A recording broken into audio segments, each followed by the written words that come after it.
Hello, everyone, and welcome back to another AFLW Fantasy Fanatics round review.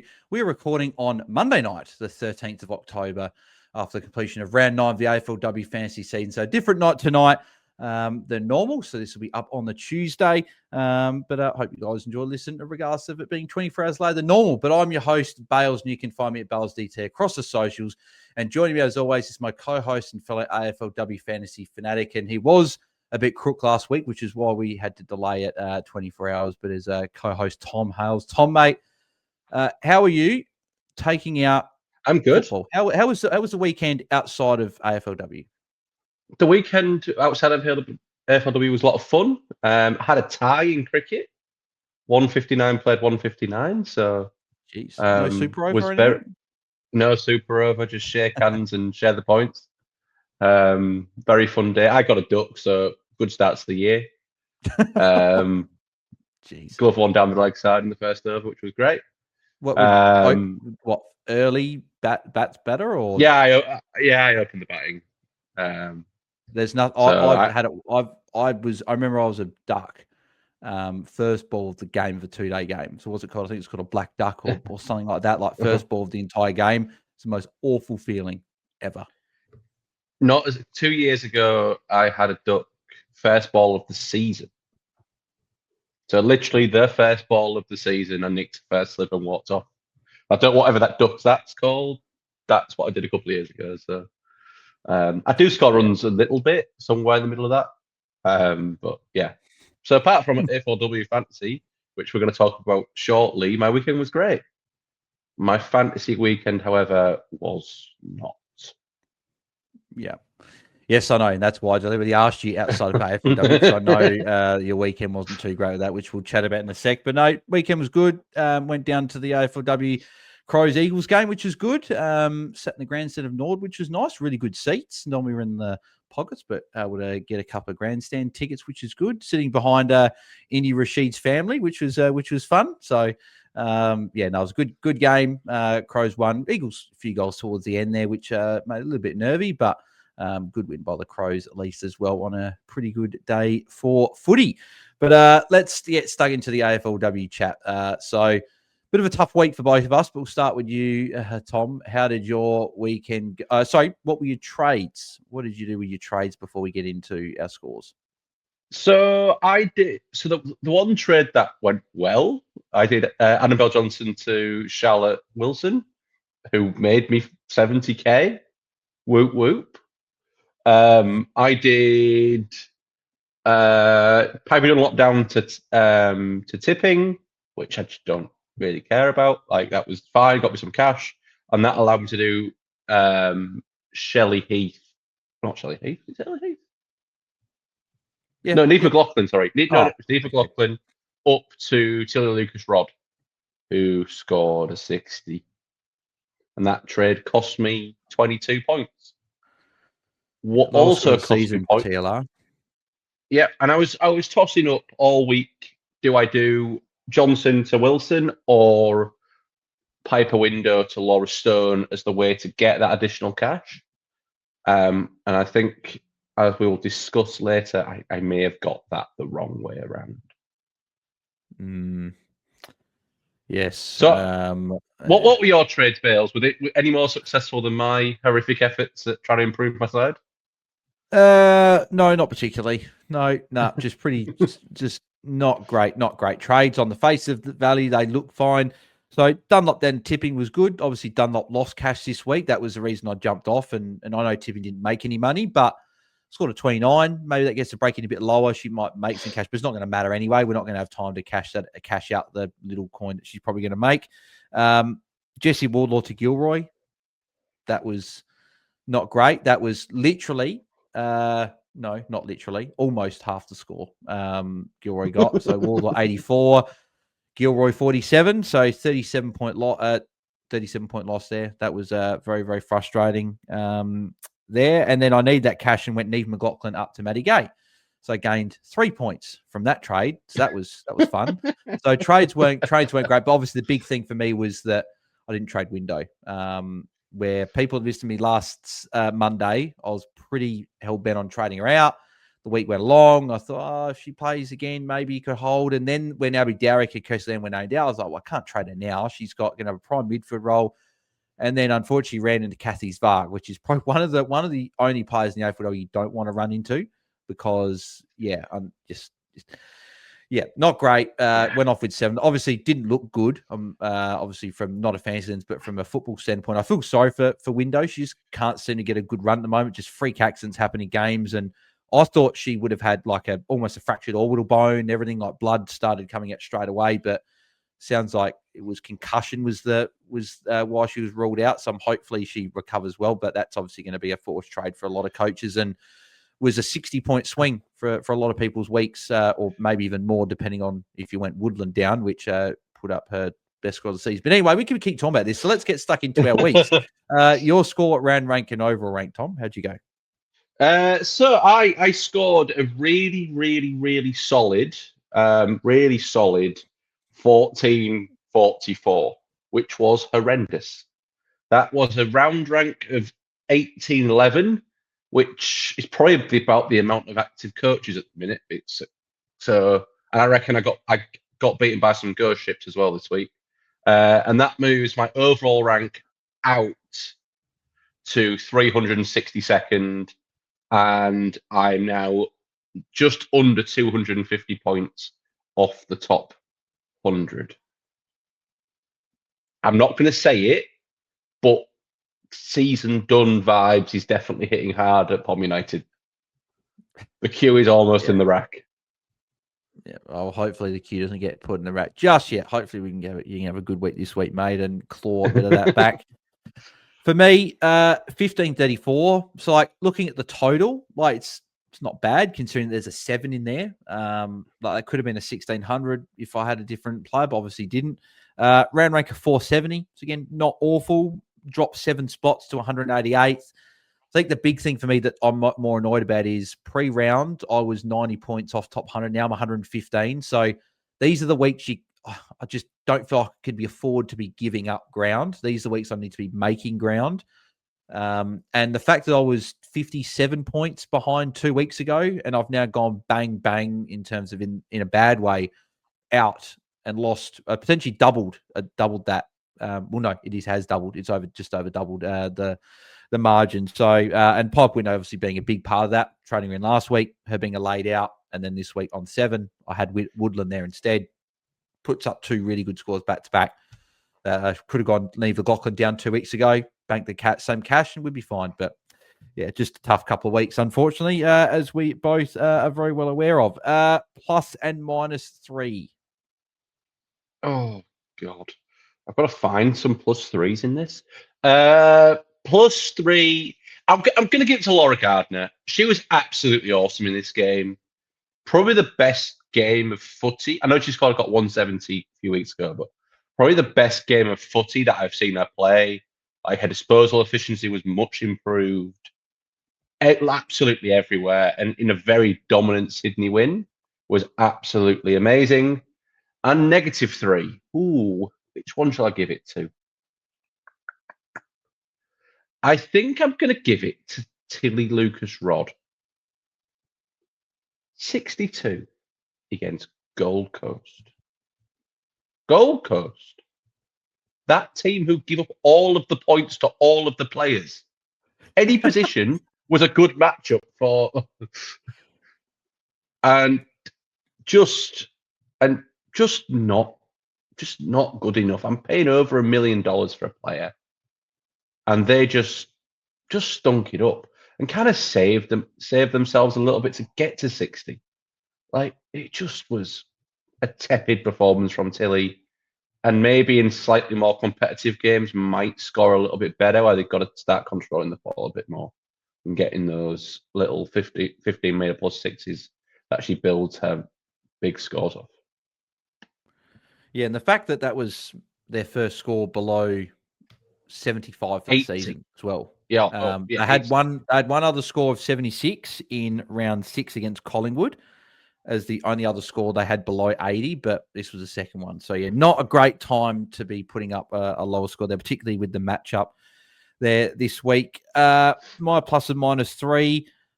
There's two players I want to give it to. So obviously Gardner would have been one of the ones there. I've got no doubt that Gardner and these two players are going to feature in the MVP vote, which for anyone that doesn't follow me on Instagram at BAILSDT, I do an MVP vote every Monday or Tuesday. It's up on my Instagram for 24 hours. Put up the top 4 performers of the week that deserve to be the MVP. Get your votes in, and whoever wins it is the winner of the MVP. And we've had a few players vote. I think it was a couple weeks ago we had Lucy Wells and Kara Bowers both vote on the vote. So if you want to join them and vote for MVP, make sure you do.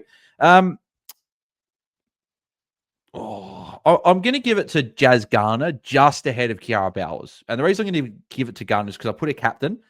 So after Noffy with the 105, I'm going to say, because she got +7 added post the game to make that a 112. But the fact that Garner 126 was really good score, and she was fantastic on Saturday night against Richmond. Kicked a couple of goals late in the last quarter.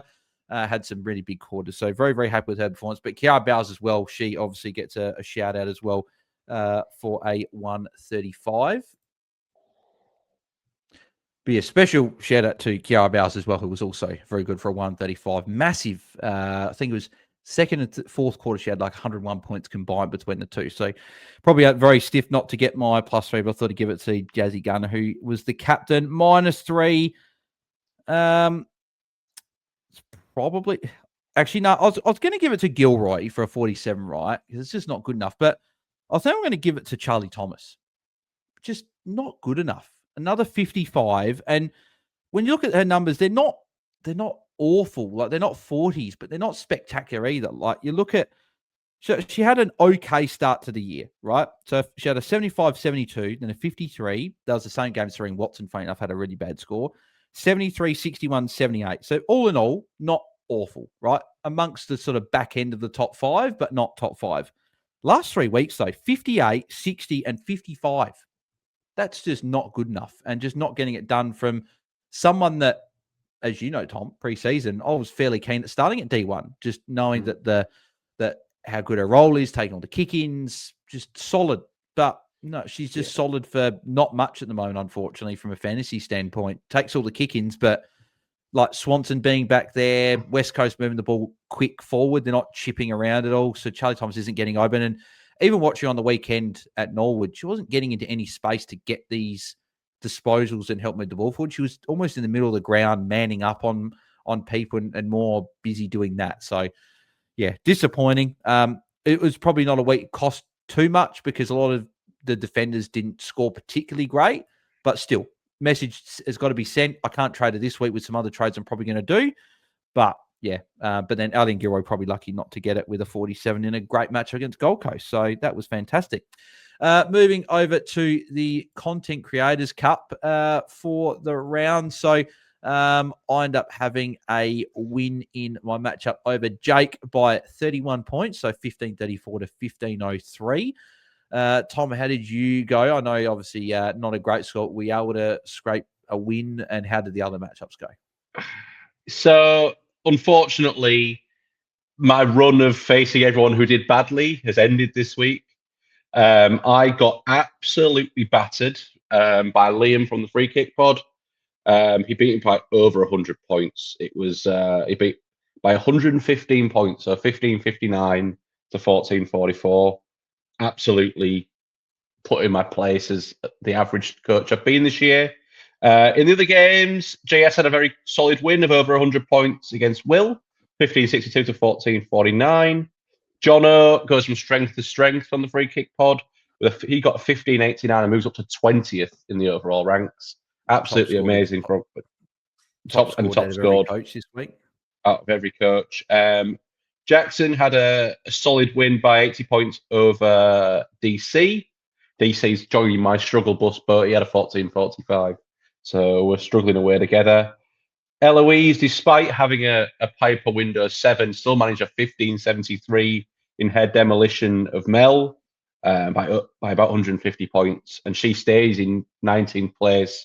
So those two having a race to see who's going to have the best overall rank, with Jono to be the best coach in the Content Creators Cup. Back and in the overall rankings as well, I reckon. They're 19th and 20th. Yeah, awesome. And that leaves the standings with 2 rounds to go until the grand final, with Eloise, Liam, Bales, and myself all tied at the top. I'm fourth because I've got the worst 2 rounds to go. And despite being 20th overall, Jono is a game behind at 6 and 3. Well, it's funny, right? So if you look at like the points conceded, besides Will, who's had a massive 13,500 against him, Jono's next for most points conceded. And I know that I've had a number of different leagues where I've conceded the most, but I'm mid-table, but going well in other fantasy sports. But that's very, very frustrating. But how about Eloise though? Right, massive score with obviously pipe window 7, and absolutely. Just a very, very good score and still going very, very nicely there. You sort of just wonder it's one of those things, right? Like I'm thinking about what if I didn't do this window trade 2 weeks ago, I'd be in a hat, right? But Eloise, she'd be near a car, right? So it's even more on the line. So obviously very, very and she still has Berg on field. Yeah. make it sense. I've not She can't trade it now. Yeah. You can't trade it now. She's the team mascot. I've owned Blaheem Bogue all year, but I just love watching her play. Every time she gets the ball, something she's awesome. So she could be a legitimate star of the competition in years to come. Well, it's going to be between her, Jazz Garner, which is crazy for a mid, and then Talia Randall for probably the goal kicking award. I know that Chloe Malloy's in between all of them. It's going to be very interesting to see how that all goes. Moving to the overall sort of side things and AFLW Fantasy Fanatics Open League. So Kevin Vague Prob W, who's obviously first overall in our AFLW Fantasy Fanatics Open League, is now leading the overall ranking side of it as well. He's at number 1. 13,712. And then we've actually got the second overall coach as well. Is Caleb's team, Noffy. Noffy, we have a problem. Love that name, by the way. And I reckon he was the coach that had the Conti Hanks duo looping as the semi-premium, but he went down and got Chaplin and Matty Gay both in last week. So he's going on very nicely there in second. And then I know we do have Ted's team, was it Ripo's team name's just loading here. Ripo's Rovers, who that's actually Ripo, who was asking us questions on the Friday Pre-Lockout Chat. He's third in our league and 4th overall. So some really high coaches going along very nicely there. Yep, exactly. No, good luck to every single one that is up there. And in terms of the amount of coaches, I believe we've got 42 coaches inside the top 100. So still a lot of you guys still very much in amongst those high ranks. So congrats to all you guys and good luck for the remaining 3 weeks of the season. Let's get stuck into the games. We'll quickly run through these and because we'll spend a fair bit of time talking about our trade targets, trade ins and outs this week. So we'll get stuck into the games. I'll be taking the studs and Tom will be taking the duds to let out a bit of frustration. Yes, I will. Over the weekend. AFLW players, watch out if you had a bad week this week, because I'm on one. First game, Friday night. Still don't know why we don't have Thursday night. But anyway, Bulldogs and Essendon, with the Bulldogs getting a big win. And Essendon went goalless for the first time. Thankfully, a very, very late goal. Who was that? Dari Bannister kicked a goal with like 10 seconds left to keep that there. But so it's a tough night for the Bombers. Stud from this game is very hard to pick one out because there's a lot of players that there wasn't a ton. There's only one score over 9 in this game. So a very, very lackluster start. I'll probably give it to Alice Edmonds. Because she could be someone at some point to target in the last few weeks because she got some really good matchups to finish. But 89 points, kicked a pretty good goal as well, 32 hitouts, won the ruck battle pretty convincingly. George and Anscoin and Matty Gay were up there as well, but probably Matty Gay probably did what you wanted, and Anscoin you probably wanted a tiny bit more in terms of you wanted that ton there, so not huge. But who gets your dud for this game? Nobody who's fantasy relevant did horrendous this week. I'm going to give it from a personal note to Britt Gutnet. She had 92 weeks ago and had a really good roll off the back of stoppage. And just since she's put 250s, and yes, you can blame myself for bringing her in, but I just want a little bit more. Like, she's getting the disposals around the ground, but just needs to start marking and tackling a bit more. Like, no tackles this week. Like, you're a defender. Tackle. 2 or 3 tackles there, gets it towards a 70, and we're happy days. Price where she is. So, not horrendous, just a bit disappointing. Yeah. No, disappointing score for sure. Moving over to the Saturday games, and we'll start off with Adelaide and West Coast at Norwood, with the Crows getting a 17-point win there. Big game for the Crows this week, though, against North, which I partly dread in a way, but hopefully the Crows can at least stick around with the Kangaroos. The stud from this game, it's probably got to go to Ebony Marinoff with the 112, even though the 112 is probably, like, for those that captained or VC, like 112 is a captain. Like, if you just said, yes, captain gets 112, you go, okay, I'll take that. That's fine. But when you see some other, like, of those 120 scores, you probably want at least a 120 from Noffy. But very low scoring round in terms of not many ceilings. Like, we saw a few, which we'll go into, obviously, throughout these games. But 100%. at this point, Noffy was the top scoring player of the round 2 games in with the 112. Only player to score over a ton. So all in all, not too bad. Who gets your dud? Shout out to Anne Hatchard, 63. She's going to be a very interesting starting pick next season. Had a very poor year by Anne Hatchard standards. Maybe forward. But maybe she's a forward. Or if we maybe she's a somehow get dual position, maybe she's a midfielder. Oh, that would be amazing. But I'm going to give it to Ella Roberts. And she was the leading scoring Eagle and did score 83. But she's kind of been masquerading as a Uber mid, Uber Primo mid. And just 83 this time of year, when coaches like myself have her instead of a Bowers, Riddell, Gardner, Marinoff, you're hoping that she can crack those 3 digits every week. And especially with how well mids have been scoring against Adelaide, to put up a floor score is just a little bit disappointing when we're expecting a better score and a better and decent matchup.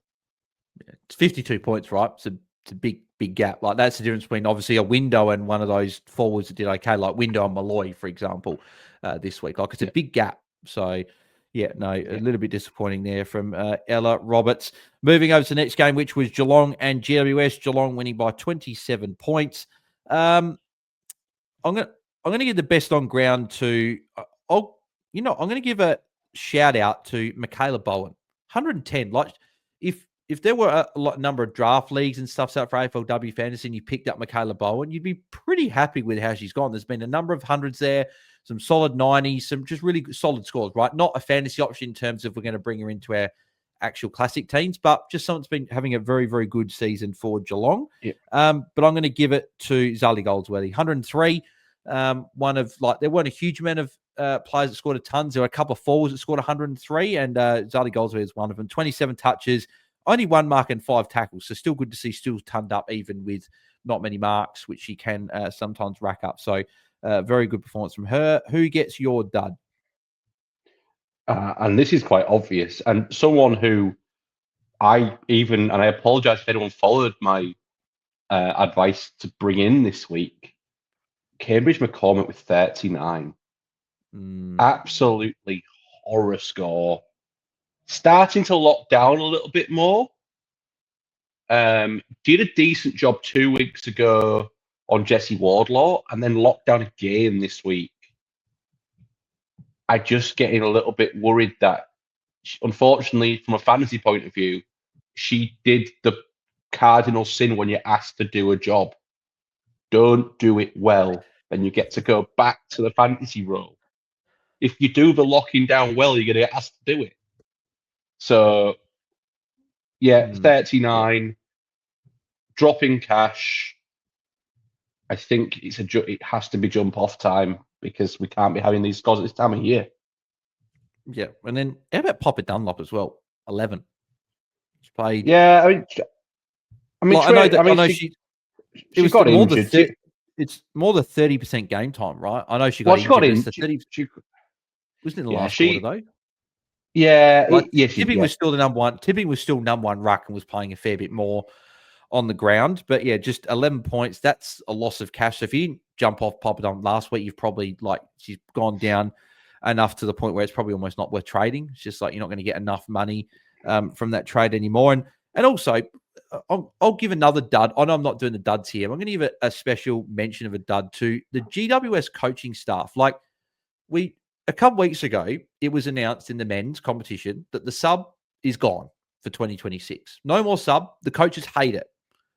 So why are GWS now deciding, let's make an unofficial sub? Alicia Newman, back-to-back weeks, not coming on until the second half. Like, I don't get it. We got rid of the sub, and now Giants are still using. I know that Alicia Newman isn't in our fantasy teams, but it's just annoying to still see that there's coaches out there using a sub. So very, very frustrating. Alicia Newman, 33% TOG. Sophie Kavanagh, 35% TOG. Yeah. I know that Giants have got a few players that play like 100% like Goldsworthy does. I know Tony Evans can sometimes do it. And that's the problem, right? Above 1, 2, 3, 4, 5, 6, 7, 8, 9 players. So 9 out of the 16 on-field players played more than 80% time on ground. And then, which is great if we own them, right? It's like if you've got a McCormick, I know she didn't score great, but Goldsworthy 100%, Tony Evans 96. Like, it's great if we own them, but it's just very interesting way to go about rotations. But anyway, we'll move to the Hawthorn and Gold Coast game. Hawthorn winning by 23 points, but Gold Coast made it a little bit interesting towards the end. Kicked a few goals to get pretty close. Best on ground, I'm going to give a special shout out to Laura Stone. High score of the year with a 74 was good. So if you jumped on her last week or this week, you'd be pretty happy with her there. And also, special mention to someone we're going to be talking about in the trade targets. You said this last week when we were trading her out. Neve McLaughlin, 84. Yeah. Who would have thought she'd look good playing in the midfield and in defence? Who knows? So, it's almost like she's winning their best and fairest in that role. Yeah, exactly. Yep, exactly. And also, Jack DePie could also be someone we may talk about in trade targets, was also very good in 83. Yeah. But best on ground, Charlie Rowbottom, 115. Very, very nice score. 28 touches, 9 tackles was good to see as well. So she'll be someone, I guess, that's interesting looking at maybe next year in terms of price. Gets obviously the shoulder fixed in the off season and whatever, could be someone we look at as an underpriced option in 2026 as she gets the stud from this game. Who gets your dud? You probably you mentioned them earlier, but they could be in the mix. Anyone else? I mean, there's 3 of them, and they're all scored 62. Jenna Richardson, 62, meh. Lucy Wales, the R1, the person who was saying she's been amazing all year, taking a step up, 62, no marks, only 2 tackles. Like, come on, Lucy. If you want to masquerade as the R1, you've just got to do better than that. Gilroy, as you said, 47. I'd put Bodie as well in there because a few people looked at her Bodie, as a option. But it's all these Hawks where we were targeting this matchup against Gold Coast but only one for the highest fantasy score to be 82 is just not good enough from a fantasy point of view. I don't care that you won comfortably. Yeah. Like, it's just so frustrating. Shout out to Lauren Bella. Don't know why she's getting a gig. She had 1 disposal. Yeah. 1. Great. And what? And if we're going to call out, we've had a 43% TOG as well for Veerhouse. Like, frustrating, just frustrating. Yeah, exactly. Moving to the Brisbane and Port game, best on ground. There's this game. Here's a few shout outs here. So, Ash Woodland. It's bitter for those that traded her out, like myself and Tom and I know Louise and a lot of other people did. That going Woodland down to window is a trade that has burnt us all, and it shouldn't be burning us this much because it's the double whammy of the windows being either laid out or injured early, but it's also helped Woodland at the same time with that role. And then Dowrick and Lamb being out made the role even better. Her highest score of the season, 25 touches, first Port player this season to go over 25 touches as well. So, good performance from her. Courtney Hodder, again, just an absolute gun. Like, she's getting it done in multiple ways. Like, I remember last year there were games where she'd be quiet for stretches, whereas I feel like watching these games as a non-owner, there's not many times where she's quiet for a long period. Like, she'll come in and get 2 tackles quickly. She'll kick a goal. She'll take big pack marks when she's the smallest player on the ground.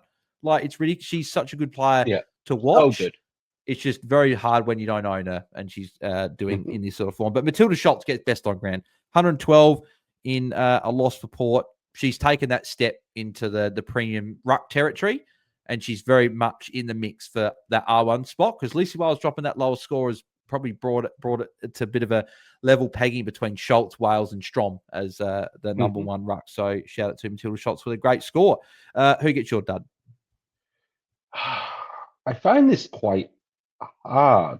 I'm not going to give it to Piper Window. Like, I'm not going to give it to Kathy Spark either, just because, like, we won. It was a football action. Unfortunately, as I said before, if there was one player on the ground that you don't want to run into, it's Kathy Spark. And it more just meaning that she's so strong, like, it's just, just Fun fact, 165 centimetres, Kathy Spark had a hit out. Don't know why she was rucking, but she had a hit out. I'm going to give it to Brie Conan, 55. Just a milestone game as well. In a milestone game, just a very Brie Conan performance, really, without the 2 or 3 minute period that she usually has where she scores 15, 20 points. Like, it's just a bit meh. If you got on and off at the right time with Brie, I think you'd have been pretty happy. But unfortunately, just not quite hitting up to the mark.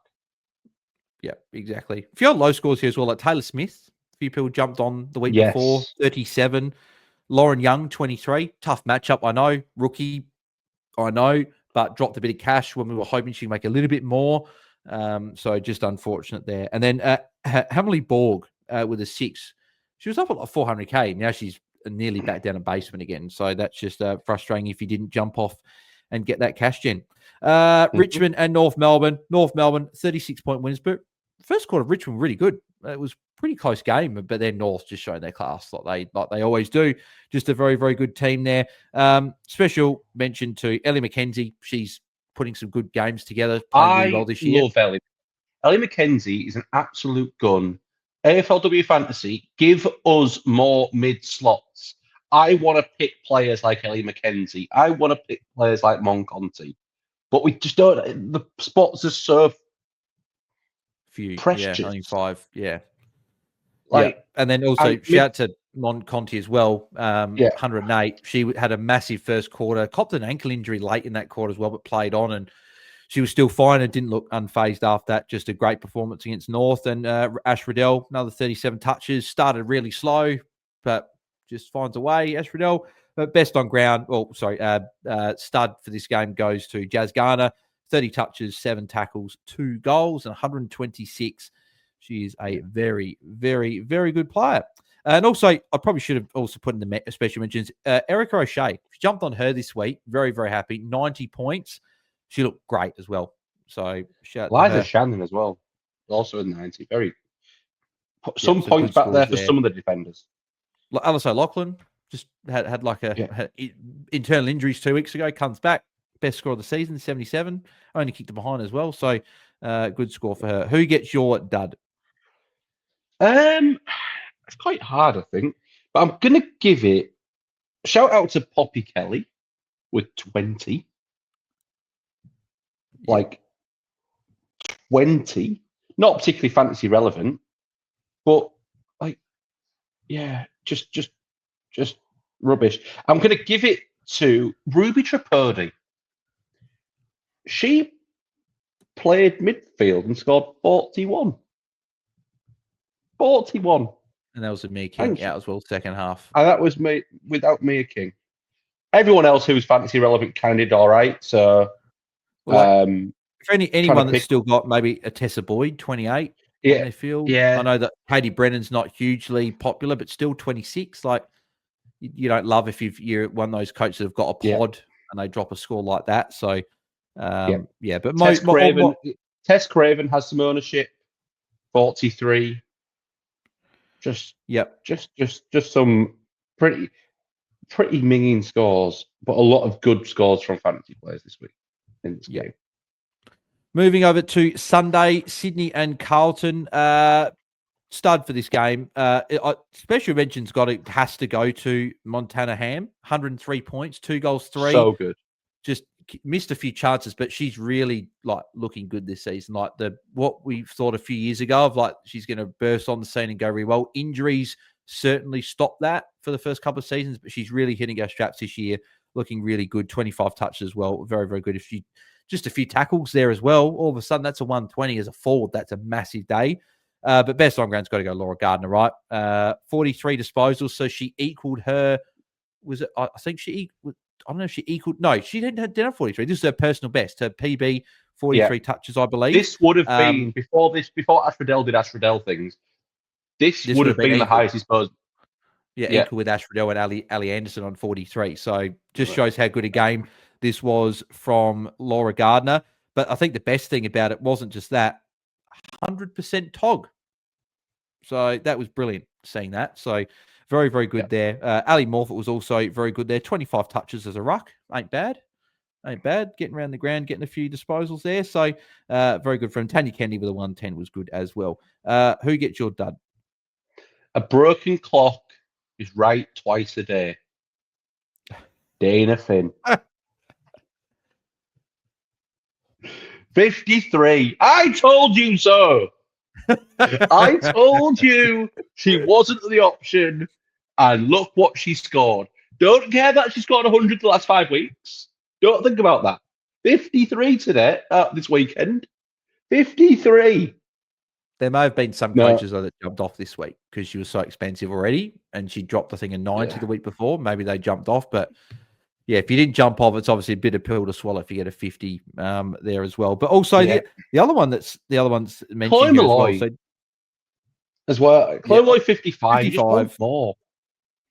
You want more. They did keep.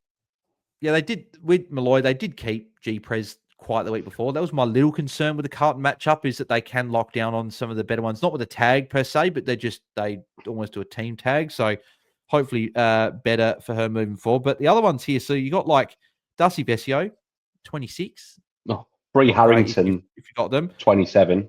Yeah, Bree Harrington, 27. But then also Gab Pound. They only scored 13.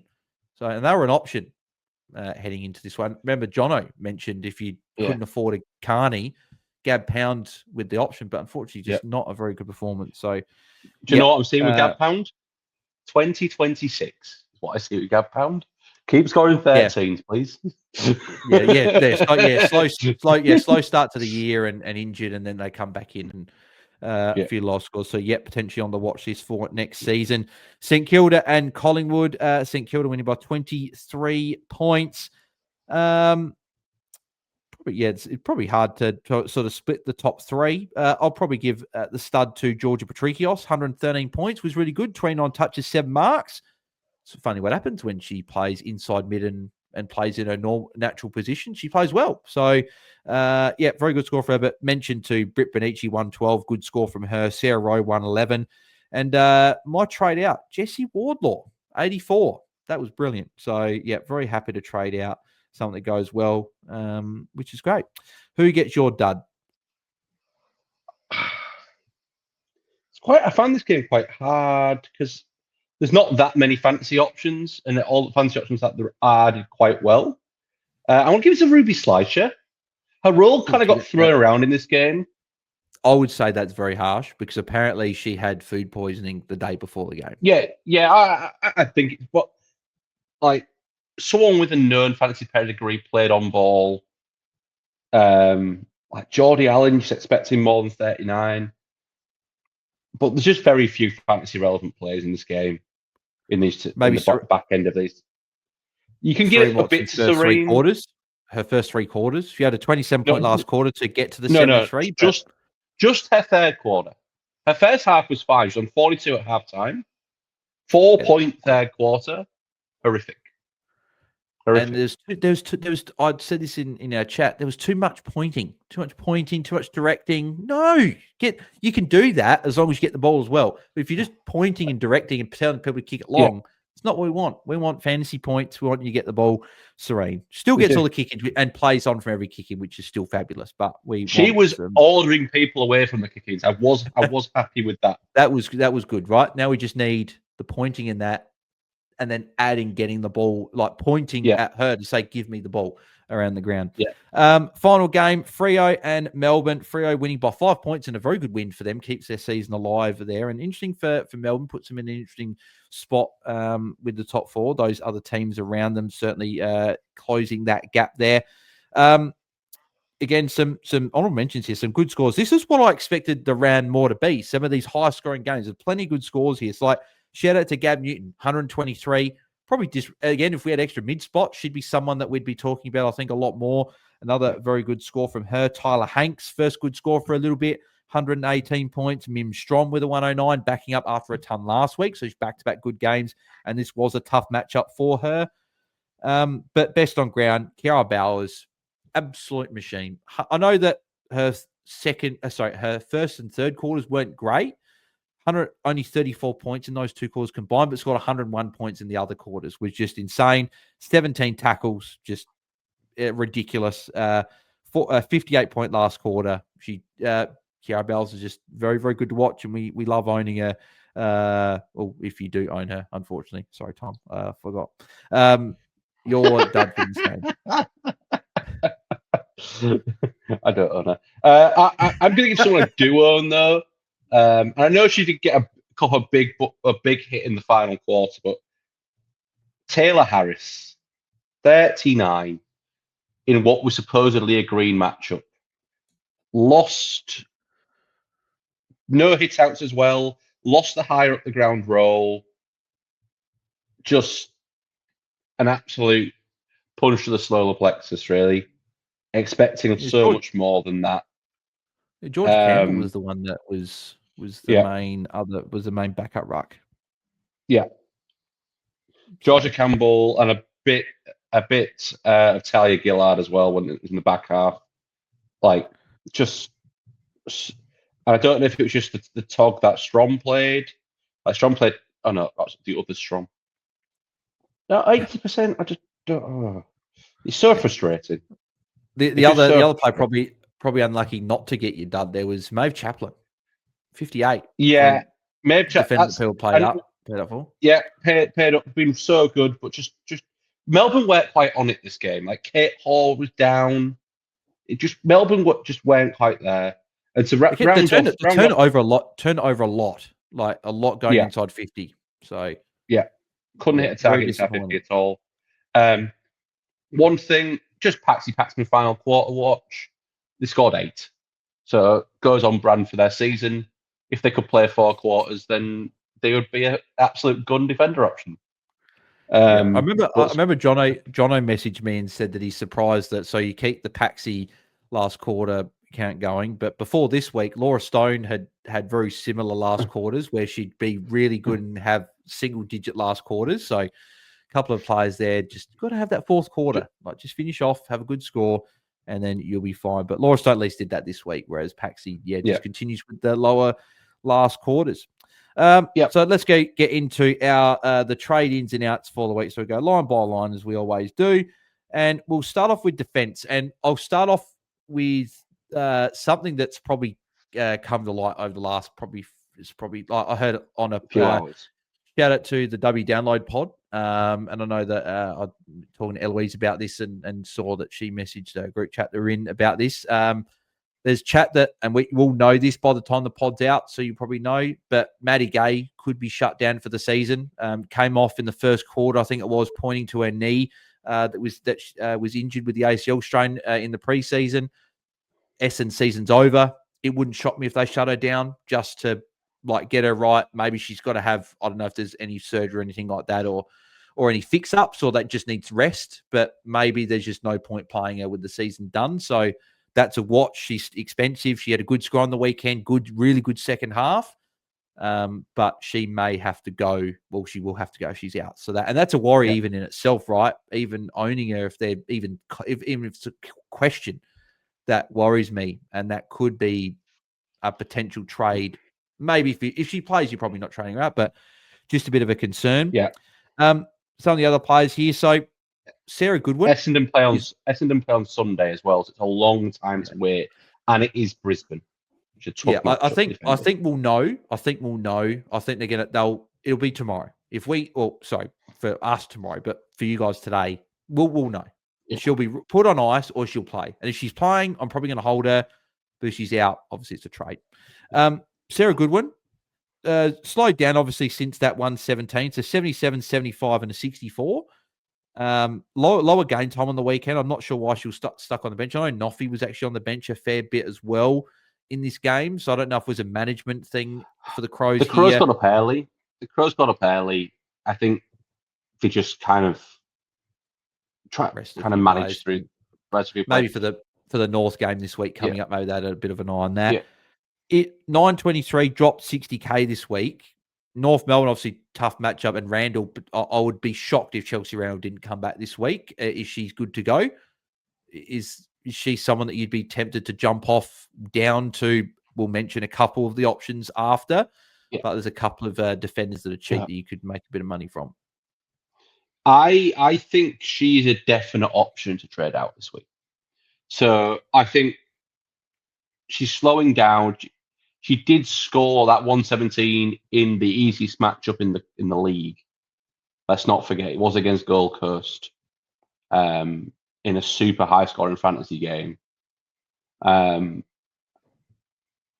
She's fine to hold if you've got bigger issues, but if you want to use the cash on her head to go down to a cheaper option, who you think is going to score similar or even better, and then redistribute that cash, that is definitely a play this week, considering we're all struggling a little bit for cash.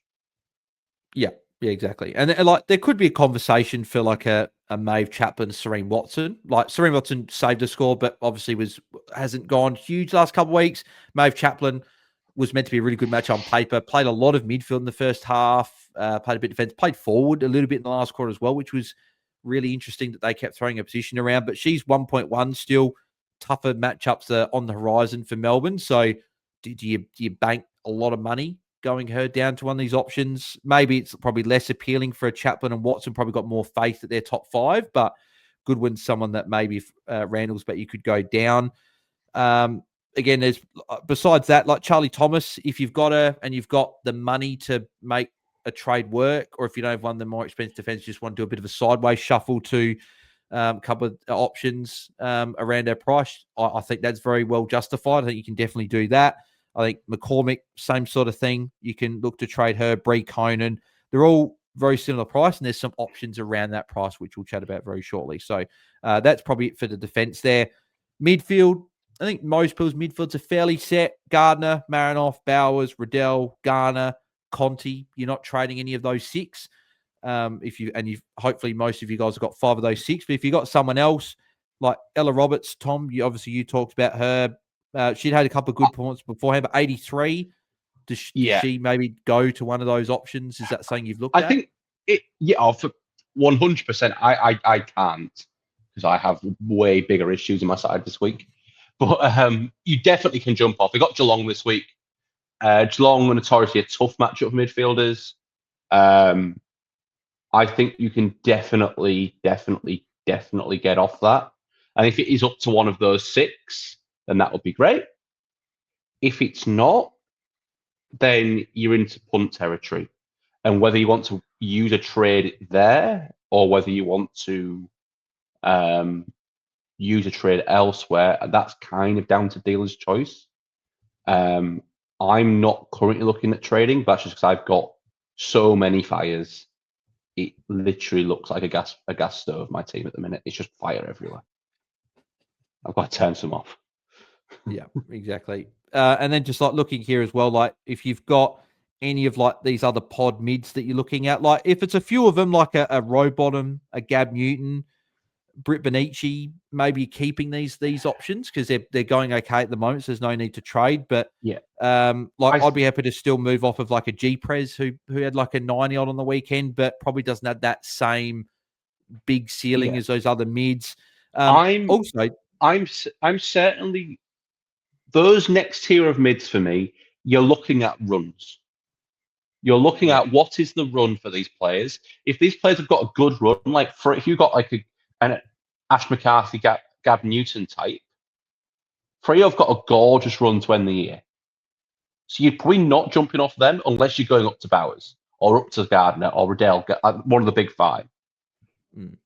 If you've got one of those that have got a bad run and you maybe want to go like maybe cash grab 100K, maybe we'll talk about summons and I'll give you a couple of cheaper names if you want to cash grab in that midfield from like an Ella Roberts, say, you definitely can. Kate Hawk can go. That's like 4 games in a row below 100. 3 of those have been below 90 as well. So just not that same ceiling. More teams putting more attention into her. Dana Finn, back-to-back scores under 100. I think you cash out now. Last week was the ideal week if you did do that. But if you didn't, she still made a lot of cash. Been an amazing pick this year. Jump up to one of those other options. The one that's annoying as a Crows fan that I wish I could own, not as a trade out, I just saw the numbers as I was looking at the players here. Maddie Newman, I bloody wish she was still a defender. Not only do I love watching Maddie Newman play because she's got such a good kick, but her scoring is great. She has not gone below 86 in her last 5. And she's only gone 2 scores below 85 all season. So just gets it done. I wish she was a defender, averaging 83.8 for the year. Just as a mid, she's just unfortunately just not relevant from a classic standpoint, right? We're just not starting her. So I'm hoping that I don't know if she's played enough defense. She played a bit of defense on the weekend. She plays a lot on the wing, obviously. She probably won't get defender status, but I really wish she did. Rucks, again, probably not much movement. A lot of people got Wales, Schultz, or Strom. You're probably staying on those 3. If you've got any other rucks potentially, like Morfitt's still fine, probably to hold. She was good again on the weekend. She's been really solid. Alice Edmonds, if you have still got her, she could be a hold because she's got some good matchups to end the year. And even Lauren Wackfer, you're definitely not trading out this week. The fact that she's got Geelong could go absolutely massive there this week. So we'll move to the forwards. And again, probably not a huge amount of movement. Obviously, besides Pop Window, right? Window, concussion. She's out this week. Taylor Harris is a run. Yep. So she's someone she might be out this week as well, by the way. She might be out. The run for Melbourne, Sydney's okay, but then it's Brisbane and Geelong to end the year. So, and with the 30 in the price cycle, I think it's just time to get off. The interesting one I want to chat to you about, Laura Stone. Very good this week, 74. Has she done her... If you're in a position where you don't have lots of fires, are you jumping off that and trying to upgrade that as a price? If you've got issues like me, I don't own Laura Stone, but I won't be trading. But if you're in a good position, but you have her at F5, where does she sit on the priority between her and maybe Sarah Goodwin or Ella Roberts or like I'm talking about these not massive issues, but these little issues? I think probably below, just because you probably don't have the cash to get up to a Goldsworthy if you don't have a Hodder, Ham, Too Good, Woodland type player at the top. Yeah. But then also the fact that you're probably going to get more points going a Roberts to one of those big mids or going a Goodwin. Well, but then again, and I was going to say Goodwin, but with Goodwin, we're going to mention some of these cheaper options in a second defense, right? But you're not jumping on Maeve Chapman at 1.1 after a 53, and they've got Sydney this week, and it gets a bit trickier. Obviously, Maddie Gay, we just said that she might be potentially put on ice. Yeah. Like that might be a forced trade. Serene Watson has dropped a bit. Serene Watson could be someone you do a bit of sideways, but is it almost like, do you just want to keep Goodwin for the time being and leave it. So it's probably just the fact that if you can, ideal world is Goodwin goes down to a cheaper defender and you go potentially Stone up to one of those forwards, right? But I think Stone 74, she's got Port this week who are injured at the moment in the midfield and then goes into Essendon. So a couple of decent matchups back to back. Has North, so has got to go route the final game. But break even will be low. Made a bit of money this week. I think she'll probably hold.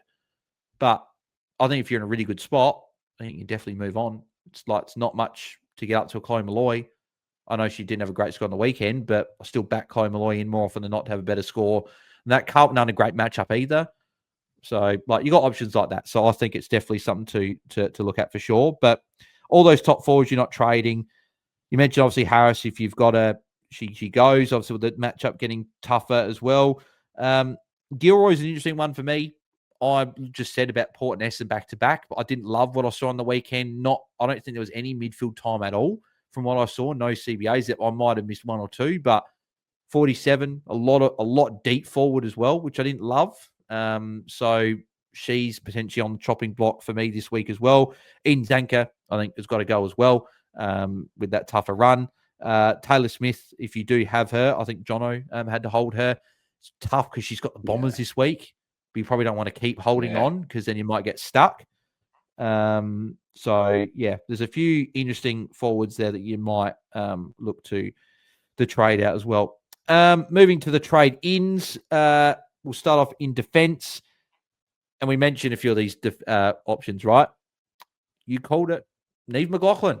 You said, I reckon we'll be talking about her next Sunday or next pod as a trade-in target. And lo and behold, we are, because she's cheap.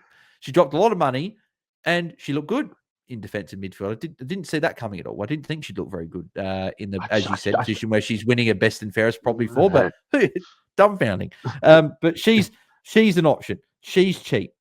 Emma Carney, again, I guess the one knock on Carney at the moment is the low TOG, which isn't a surprise because obviously one of the senior players at North Melbourne had an early injury in the season. Just want to make sure she's ready to go. But that's now 3 of her last 4 games below 70% TOG and all in the mid-60s, but still scoring really well in low game time. They're probably the top. So I think Neve McLaughlin's probably the number 1 defender target this week, I'd imagine, right? Yeah, for me, 100%. It's Neve, and you're getting her at like 300k cheaper than what she was 2 weeks ago. Yeah, like it's just a bit of a layup. If you're in the defender market, that's the play you're just going to get. And then you can get the better play on the other end of it. That might allow you to go and get a Courtney Hodder. That might allow you to do Roberts to Bowers. Yeah. Might be enough money. So that is 100% the go for me. Yeah, agreed. Yeah, I think she's number one. And I think I almost definitely pay the extra 40k over Carney. I think Carney's ceiling is so capped by her TOG.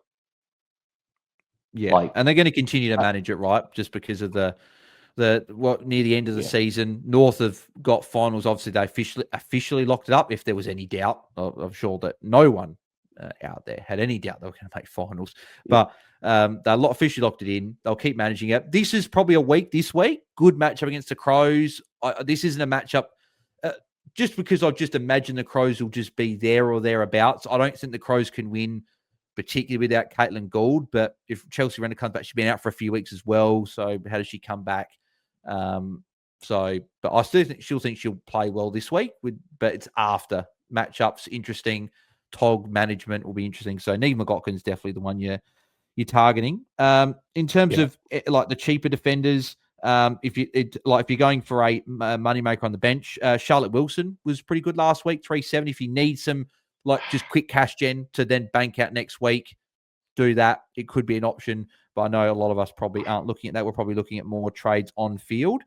And then the other one I just want to keep an eye on, how did Nat Grider go on the weekend? Because she's been very, very cheap for us. So she's so 73 on the weekend. She went up 100 18K. Scored 73. Could be an option if you need like a lot of cash and you want to take a punt. But we've been down this road before with Nat Grider, unfortunately. We jump on her, she drops a 20, and you're stuck. So that's the only thing that would be nervous about that is you're stuck. So I probably wouldn't go there myself. If you're taking a punt, though, I don't mind it. If you're in a situation where you need the coin somewhere, you don't know really where you're going to get it, and you're trying to chase, I don't mind it at all. Yeah, agreed. Yeah, you could do it for sure. Midfield, Gardner, Marinoff, Bowers, Riddell, all great options, all over 1.4. I really like Mon Conti as an option and a really good pod. I think I looked today, she's only in 4 of the top 100 teams. So a lot of people are going towards those other big 5. But Mon Conti's got a really good run to finish now.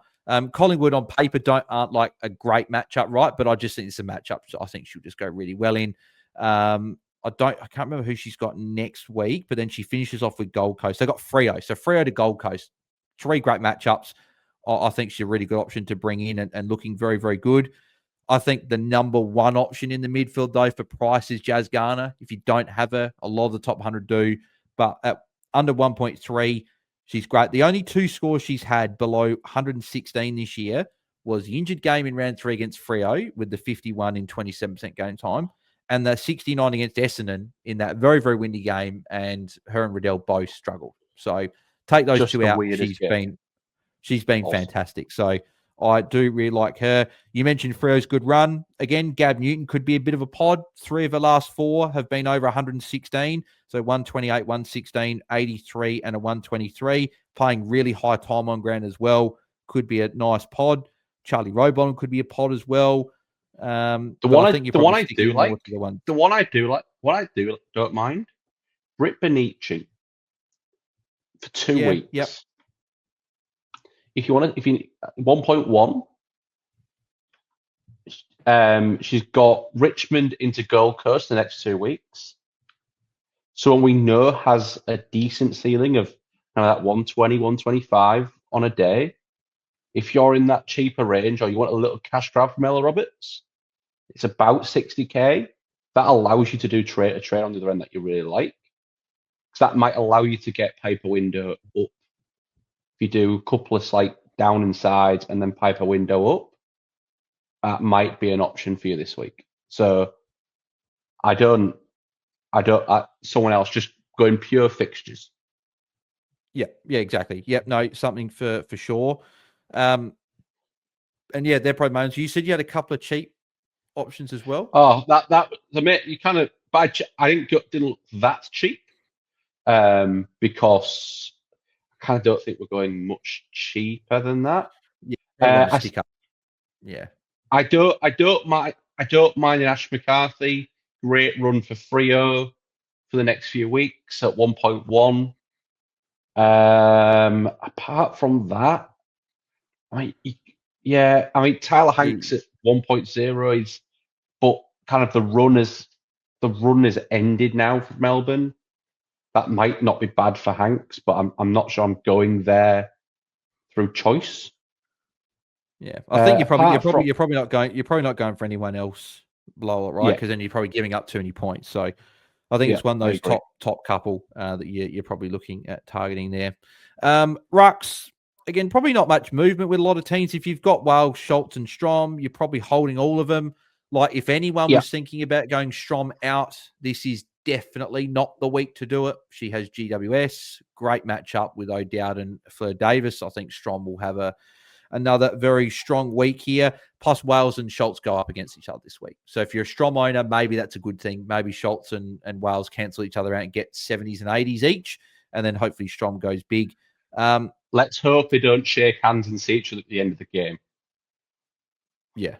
Exactly. Yeah, no, and that's the scary thing. That's the scary thing about as a non-owner. So if you're looking for a cheaper ruck, like there is an argument to be made that you could go for Lauren Wackfer against Geelong for a bit of a cash play this week in a great matchup. It just with West Coast rucks, watch teams. Liz McGrath as a emergency.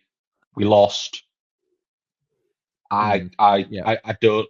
I think the cheaper one is Alice Edmonds. Yeah, I was going to say Alice Edmonds. So she's got Gold Coast this week, which if Bella's named, I don't love that matchup. But then after that, she finishes off with Geelong and then St Kilda. Amazing matchups in the last two. Yeah. Could be a cash grab that you might do. So maybe if Bella's dropped, if Bella's dropped this week and it's Gregory, I think it could be a really good play to make cash that way and go for Alice Edmonds. And then to the forwards, again, if you've got the money, a lot of us have got Goldsworthy, but if you don't, you got the money to spend, great option. Courtney Hodder, I know it's an expensive price, but I just don't see it stopping. So if you can jump on, great. She's had an amazing last 4 weeks, and I think it will continue. Bombers this week, great matchup. Montana Ham has risen a little bit, just over $1 million, but great option if you don't have her. Bonnie Toogood, she's got Brisbane. I know, tough matchup, but to be honest, I just don't care when it comes to Bonnie Toogood. She's just a very good player. She might end up behind the ball. She played a number of CBAs on the weekend as well on Friday night. And as you said, behind the ball, I think she'll just do it regardless of matchup. Ash Woodland, dare I say, is still an option to be bringing in, even though we traded out. It's a shame for those that traded out. Imogen Barnett is down at 849. I don't mind her as an option. Someone I'm looking at potentially bringing in this week in my forward line. Ash Maloney's another one. I thought Ash Maloney's run was good, but it's not actually amazing to end the year. She goes West Coast this week, which I think she can go well, but then the Bulldogs into Melbourne. So it's okay. But it's probably not anything you're like, I have to jump on, but she's an option still there. I still like Chloe Malloy. She's cheap. She's had a couple of back-to-back poor scores against North Melbourne and Carlton, which I don't love those matchups. But then if you look at it as well, 3 of the last 4 have been under 60. I'm still backing in Malloy as a target at 768K. It's just so cheap, particularly for those who've got Piper window like myself. If you can't get up to a huge amount and Malloy's there, it's a no-brainer to go there. I was hoping to be talking about Anya Tighe as an option, but she went off with knee soreness late. Whether they manage her this week, she may have Cambridge McCormick to deal with as well, which I don't love that matchup for those real big key forwards, but someone to keep an eye on. Alice O'Loughlin is someone you could consider. I looked at it last week, 719K, got the Crows this week, but 77 she scored, her best score of the season so far. I don't know if I'd be brave enough to jump on just yet, but she is an option. We know she can score well. She's someone there. But someone that you looked at and you mentioned to me, the previous few games weren't great, but Jack DePie, is there any interest there from you? I'm really struggling this week because I'm very much in the budget forward market. That's where I'm shopping this week. I've gone to budgetforwards.com.au and gone, who can I get? And honestly, I think the cupboard is pretty bare at like the 700K, or cheaper than Malloy, really. Unless you're going to go back to the Hawthorn well. Hawthorn's have a couple of good fixtures for forwards. So you've got the Greta Birdies, the Eileen Gilroys, they're about 700K, which are definitely options this week. And if that's all you can get up to, you can definitely do worse. Because anything's better than a 7. But I think it's quite tough. I think it's the fact that for those people that got Piper window, it's the fact that you traded out of Woodland most likely. That's the scenario I've seen a lot of people. It's the fact that 400K it's Woodland dropping 100K this week, and Woodland's actually made money the last 2 weeks, where we thought at 860, 870 odd that she was at, we thought, oh, could she lose and go below 800? It's gone the other way. It's probably gone about as worse as it possibly could have the past fortnight. Yes. It has definitely gone the worst it could have. I still can't believe it. It reminds me of 170 point difference. It reminds me of the Tristan Cherry to Jordan Sweet trade for the men's in fantasy last year. For anyone that did that went about as bad as it could have gone, and this has gone as bad as it could have gone as well. Yeah. Charlie Mullins is someone you could definitely go for. Mid 600, 650 odd, back-to-back 70s. Has got the Bombers this week. Good matchup. I think for a cash play, I think she could be someone that you do have a bit of a look at as well. What do we got here? There's Probably no about one it, though. here. You probably not want to go much cheap. She's probably the cheapest that you want to go. A bit like Nat Grider in defence. If you need the money, I think you can go for... I'd rather Charlie Mullins, I think, in the forward line over Nat Grider in defence. Put it that way. Yeah, I mean, Abigail Bushby did have a lot of CBAs, but they didn't really go very well. She was much better playing on a wing. Looked a bit lost in amongst the congestion against a very mature Adelaide inside mid crew. But I'm not going there. Yeah, it's a risky one, right? But yeah, I don't hate that one as a potential option. Another one that you could do as a bit of a stab. Sarah Hartwig against Gold Coast scored 73 last week.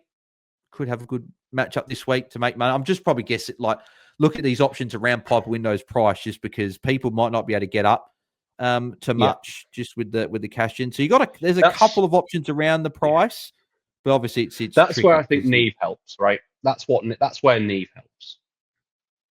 Yeah, that's where I think a very common trade this week will be an expensive defender like a Goodwin or a Watson, even a TLR or Chaplin or any of those down to Neve, bank some cash, get Window or your failing forwards up to a better option, or even a Roberts up to Bowers. Yeah.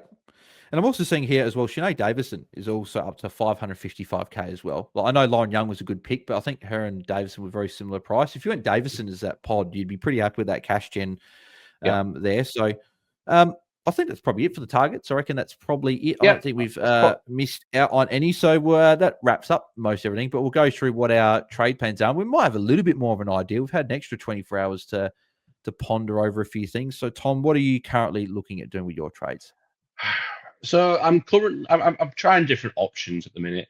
I'm currently on the hold Taylor Harris, and hope that she's okay and plays. And that allows me to do Sarah Goodwin down to Liv McLaughlin to bank some cash, do Piper Window up to Chloe Malloy, and do Ella Roberts to Mon Conti. Yeah, like that trade, mate, because that is obviously that pod that you get. As I said, only 4 of the coaches have gotten in the top 100. Maybe that could rise a tiny bit this week, just with the fact that she's passed the North matchup, and Pete Fupil might potentially look there. But that is definitely one to be looking at. My trades this week. So currently, at the moment, as of time recording, I am personally expecting Maddie Gay to be put on ice. I just have that feeling that sort of mentioning it on the pod, I think that she may, but obviously we'll know, right? If she's not, it's still tempting, right? She's got Brisbane. Maybe I just jump off just to be safe for a week and can always jump back on. But at the moment, Maddie Gay is out. Just again, assuming she's going to be missing. Down to Neve McLaughlin. I did that exact trade last week. Went Neve McLaughlin to Maddie Gay. I'm going straight back. So made a bit of money. Made 3 points this week. So we're going back. And then Pipe Window to Chloe Malloy. And then I do have enough money in that point to go Aileen Gilroy up to Imogen Barnett. That's currently what I'm looking at doing.